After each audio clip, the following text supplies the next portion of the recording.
Paz, meus irmãos, estamos aqui para meditar um pouco na palavra do Senhor, buscarmos fortalecer os nossos corações no ensino da verdade de Deus, para entendermos mais sobre a sua palavra. Vamos pensar um pouco hoje sobre oração. Isso eu quero fazer lendo o texto com os irmãos aqui em Mateus, capítulo 6, a partir do versículo 5. O texto da palavra de Deus nos diz: "E quando orarem, não sejam como os hipócritas que gostam de orar em pé nas sinagogas e nos cantos das praças para serem vistos pelos outros. Em verdade lhes digo que eles já receberam a sua recompensa. Mas ao orar, entre no seu quarto e fechada a porta, ore ao seu Pai que está em secreto, e o seu Pai que vem em secreto lhe dará recompensa." O texto do capítulo 5 de Mateus, depois das bem-aventuranças, nós temos, especialmente a partir do versículo 21 até o versículo 48, um grande contraste entre aquilo que é de fato ensinado pelo Antigo Testamento e aquilo que é a falsa interpretação trazida pelos mestres da lei daqueles dias.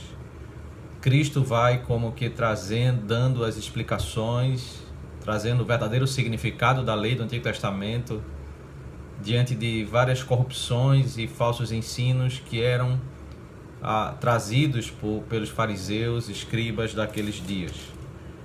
Então, quando nós chegamos no capítulo 6, o texto que faz parte do mesmo sermão, o Sermão do Monte, esse contraste ele permanece, e o verso 1 é como um cabeçalho para toda a estrutura do capítulo e diz para que se seja evitado praticar as obras de justiça para ser visto pelos homens.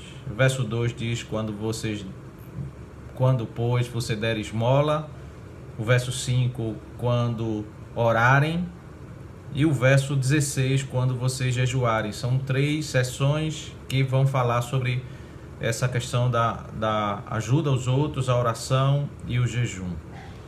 E dentro dessa estrutura de comparação com os fariseus, o contraste que nós, ao chegarmos diante de Deus em oração, devemos tomar cuidado e ter cautela para não seguir por esse caminho errado, enganoso e contrário à vontade de Deus. E ao orar, não sermos hipócritas e como aquelas pessoas que gostam de orar em pé nas sinagogas e nos cantos das praças para serem vistos pelos outros.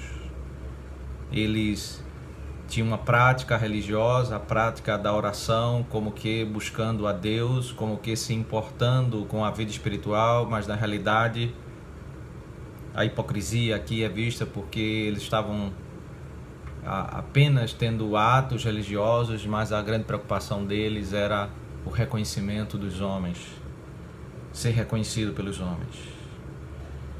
E o texto diz: em verdade lhes digo que já receberam a sua recompensa, porque o que estava no coração deles não era ser ouvido por Deus, não era ter um relacionamento íntimo com Deus, mas era ter o reconhecimento humano.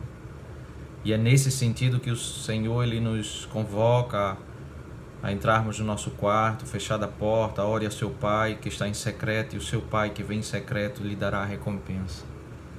E a recompensa aqui é ser ouvido por Deus, é que a nossa oração seja recebida por aquele que é o Deus de toda a terra, de toda a criação, e Ele, naquele momento, dialogar conosco e fazer a sua vontade.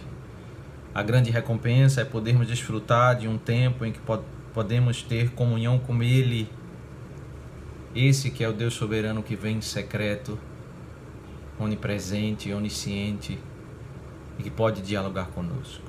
Em dias em que as pessoas sentem tanta necessidade de externar, o contexto em que vivemos, de tantos diálogos, tanta facilidade de expormos as nossas vidas em redes sociais, muitas vezes nos perdemos quando nós sentimos a necessidade de externar aquilo que temos feito para o Senhor.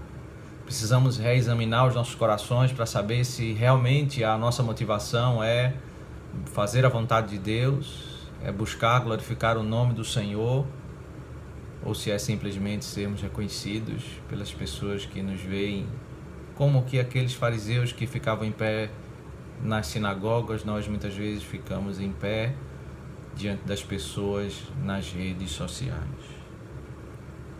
Também o texto nos ensina a partir do verso 7, e orando não usem vãs repetições como os gentios, porque eles pensam que por muito falar serão ouvidos. Não sejam, portanto, como eles, porque o Pai de vocês sabe o que vocês precisam antes mesmo de lhe pedir.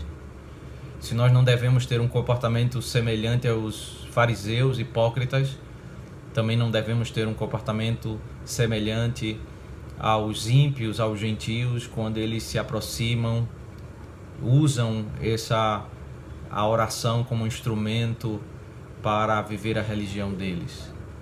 A oração é usada por pessoas que professam a Deus, outras pessoas que professam das mais diversas religiões. A oração tem sido usada como instrumento e propósito diverso no meio da humanidade.